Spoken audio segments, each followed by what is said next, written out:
വെളിപ്പാട് പുസ്തക പഠനം പാർട്ട് 4. ദൈവനാമം മഹത്വപ്പെടുമാറാകട്ടെ. വെളിപ്പാട് പുസ്തകത്തിലെ വളരെ പ്രധാനപ്പെട്ടതായ 3 വിഭജനത്തെക്കുറിച്ചായിരുന്നു നാം ചിന്തിച്ചത്. നീ കണ്ടത് അത് മഹത്വപൂർണനായ ക്രിസ്തുവിനെയാണ് എന്നുള്ളത് നാം മനസ്സിലാക്കി കഴിഞ്ഞു. വെളിപ്പാട് പുസ്തകം 1-ാം അധ്യായത്തിൽ യോഹന്നാൻ കാണുന്ന മഹത്വപൂർണനായ കർത്താവിൻ്റെ രൂപം അതാണ് നീ കണ്ടത് എന്നുള്ളത് കൊണ്ട് ഉദ്ദേശിക്കുന്നത്. 2-ാം ഭാഗത്തിലേക്ക് വരുമ്പോൾ ഇപ്പോൾ ഉള്ളത് എന്നാണ് പറയുന്നത്. അത് കൃപാകാലത്ത് നിലവിലുള്ള സഭകളെക്കുറിച്ചാണ് ഉദ്ദേശിക്കുന്നത് എന്ന് മനസ്സിലാക്കാൻ സാധിക്കും. 3-ാമത് ഇവയ്ക്ക് ശേഷം അഥവാ സഭാകാലത്തിന് ശേഷം സംഭവിക്കേണ്ടത് എന്താണ് എന്നുള്ളതും വിവരിക്കുന്നു. ഇങ്ങനെ 3 തരം തിരിവിലാണ് വെളിപ്പാട് പുസ്തകം ദൈവത്തിൻ്റെ ആത്മാവ് തിരിച്ചിരിക്കുന്നത്. ഇപ്പോൾ ഉള്ളത് എന്നുള്ളത് കൃപാകാലത്ത് നിലവിലുള്ള സഭകളെക്കുറിച്ച് പറഞ്ഞിരിക്കുന്ന കാര്യമാണ് എന്ന് കാണാൻ സാധിക്കും. വെളിപ്പാട് പുസ്തകം 2-3 അധ്യായങ്ങളിൽ 7 സഭാ കാലഘട്ടം എന്ന് വിളിക്കുന്ന 7 സഭകളെക്കുറിച്ച് വിവരിക്കുന്നുണ്ട്. എഫെസോസ് സഭ, സ്മുർന സഭ, പെർഗമോസ് സഭ, തുയഥൈര സഭ, സർദീസ് സഭ, ഫിലദൽഫ്യ, ലവോദിക്ക സഭ എന്നിങ്ങനെ 7 സഭകളെയാണ് കാണാൻ സാധിക്കുന്നത്. ഏതാണ്ട് AD 70 മുതൽ കർത്താവിൻ്റെ വരവ് വരെയുള്ള സഭാ ചരിത്രത്തിൻ്റെ ഒരു സംക്ഷിപ്ത രൂപമാണ് ഈ സഭകൾ എന്ന് നമുക്ക് മനസ്സിലാക്കാൻ സാധിക്കും. ലവോദിക്ക കാലഘട്ടത്തിലേക്ക് വരുമ്പോൾ ദൈവത്തിൻ്റെ ആത്മാവ് പ്രത്യേകം എടുത്തു പറയുകയാണ്, നീ ഉഷ്ണവാനുമല്ല ശീതവാനുമല്ല എന്ന്. കർത്താവിൻ്റെ വരവിൻ്റെ തൊട്ടു മുമ്പിലുള്ള ആത്മീയ അന്തരീക്ഷത്തിൻ്റെ പ്രത്യേകതയാണ് അത് വെളിപ്പെടുത്തുന്നത്. എല്ലാം അറിഞ്ഞിട്ടും ഒന്നും അറിയാത്തവനെ പോലെ ജീവിക്കുന്ന ദൈവമക്കൾ എന്നാണ് അതിൽ നിന്ന് അർത്ഥമാക്കേണ്ടത്. ലവോദിക്ക കാലഘട്ടത്തിന് ശേഷം 3-ാം ഭാഗത്തിലേക്ക് വരികയാണ്, അഥവാ ഇവയ്ക്ക് ശേഷമുള്ള കാലഘട്ടം.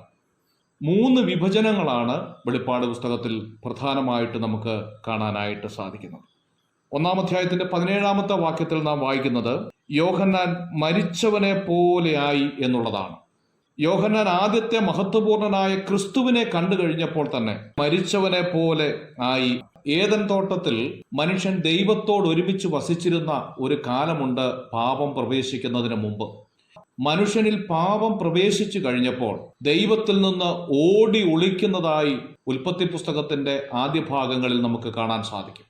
വേദപുസ്തകത്തിലെ ആദ്യത്തെ ചോദ്യമാണ്, ആദാമേ നീ എവിടെ എന്ന്. മോശ ജീവനുള്ള ദൈവത്തെ കാണാനായിട്ട് ആഗ്രഹിക്കുന്നതായി നാം കാണുന്നുണ്ട്. എന്നാൽ ദൈവത്തിൻ്റെ യഥാർത്ഥ രൂപം മോശ കണ്ടു കഴിഞ്ഞാൽ മോശ മരിച്ചു പോകും എന്നുള്ളത് കൊണ്ട് യഥാർത്ഥ രൂപം ദൈവം മോശയെ കാണിക്കാതിരിക്കുന്നതായും തിരുവെഴുത്തിൽ രേഖകളുണ്ട്. ഒരു വ്യക്തി കർത്താവിനെ രക്ഷിതാവായി സ്വീകരിക്കുമ്പോൾ അവൻ പുതിയ സൃഷ്ടിയായി തീരുന്നു എന്ന് തിരുവെഴുത്ത് പഠിപ്പിക്കുന്നു. പഴയ ശരീരത്തെ കുഴിച്ചിടുന്ന ശുശ്രൂഷയാണല്ലോ സ്നാനം എന്നുള്ളത് കൊണ്ട് ഉദ്ദേശിക്കുന്നത്. റോമാലേഖനം 6-ാം അധ്യായത്തിൽ നമുക്കത് കാണാൻ സാധിക്കുകയാണ്. പഴയ മനുഷ്യനെ കുഴിച്ചിട്ട് പുതിയ സൃഷ്ടിയായി തീരുന്നവർ ചെയ്യേണ്ട കാര്യം 2 കൊരിന്ത്യർ 4-ാം അധ്യായം അതിൻ്റെ 10-ഉം 11-ഉം വാക്യങ്ങളിൽ നമുക്ക് കാണാൻ സാധിക്കുന്നു. ഇങ്ങനെ മരണത്തിന് ഏൽപ്പിക്കപ്പെട്ടവർ എന്തായി തീരുമെന്ന് വെളിപ്പാട് പുസ്തകം 21-ാം അധ്യായം അതിന്റെ 3-ഉം 4-ഉം 5-ഉം വാക്യങ്ങളിൽ പറയുകയാണ്. അവൻ അവരുടെ കണ്ണിൽ നിന്ന് കണ്ണുനീരെല്ലാം തുടച്ചു കളയും എന്ന് രേഖപ്പെടുത്തിയിരിക്കുന്നു. കർത്താവ് ഒരു വ്യക്തിയുടെ കണ്ണുനീർ തുടച്ചു കഴിഞ്ഞാൽ പിന്നെ ആ വ്യക്തിക്ക് കണ്ണീർ കാണേണ്ട ആവശ്യം ഉണ്ടാകില്ല. കർത്താവിൽ ആശ്രയിക്കുന്ന ഒരു ദൈവ പൈതലിനെ സംബന്ധിച്ചിടത്തോളം കർത്താവ് ആ വ്യക്തിയുടെ വേദന കണ്ടു കഴിഞ്ഞാൽ, കർത്താവ് ഒരു വ്യക്തിയുടെ പ്രയാസം മനസ്സിലാക്കി കഴിഞ്ഞാൽ പിന്നെ ഭയപ്പെടേണ്ട ആവശ്യം ഉണ്ടാകില്ല. 1 കൊരിന്ത്യർ 15-ാം അധ്യായം 54-ാമത്തെ വാക്യത്തിൽ നാം വായിക്കുന്നു, മരണം നീങ്ങി ജയം വന്നിരിക്കുന്നു എന്ന വചനം നിവൃത്തിയാകാനായിട്ട് പോവുകയാണ്. സകല മനുഷ്യരും മുട്ടുമടക്കിയ മരണത്തെ മരണം കൊണ്ട് തോൽപ്പിച്ച് വിജയം വരിച്ചവനാണ് നമ്മുടെ കർത്താവ്.